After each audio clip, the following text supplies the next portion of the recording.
بسم الله الرحمن الرحيم.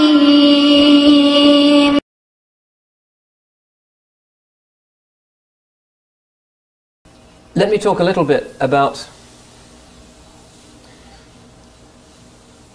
the understanding that traditional Islam has had, and here we are talking not about a kind of newfangled Islam that trusts our own fallible, time-bound prejudices to interpret the Quran and the Hadith, but that is based on the accumulated wisdom and reflection and discussion over centuries of thousands of transformed souls. And everything I'm going to say in these sessions is based on the expectation that we recognize that the ulama know the Quran and the Sunnah better than we do.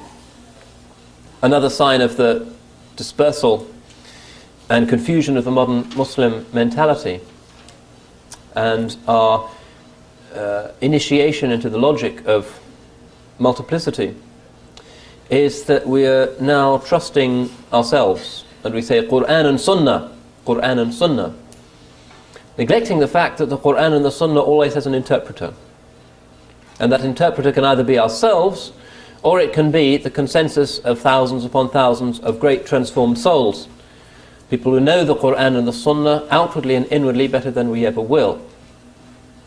So I would say that it is a form of implicit shirk to say, I'm going to bypass the tradition and go directly to the sources, Quran and Sunnah, because it is to set up one's own judgment as being superior to the judgment of all of those others, which is an absurdity.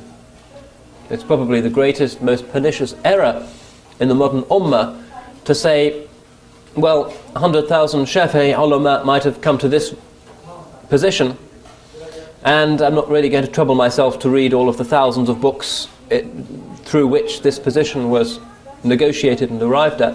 I'm going to say I know better. That really is a form of pharaonic arrogance.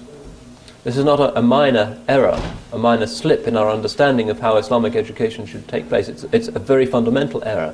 It's a Protestant error, if you like.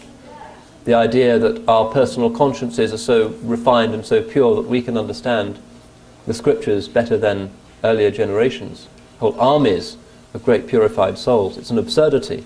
It's a form of arrogance. It's also a form of backbiting to say that the ulama simply got it wrong and that we're going to get it right. This is probably the greatest act of collective backbiting in the history of the ummah.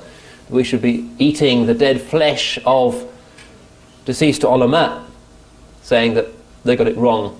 They were people of taqleed, they were Ash'aris, they were Hanafis, they were whatever, and we can get it right. That's backbiting. So what I'm going to say is going to be based on the certainty that our minds are infinitely more fallible than the minds of past generations of great ulama.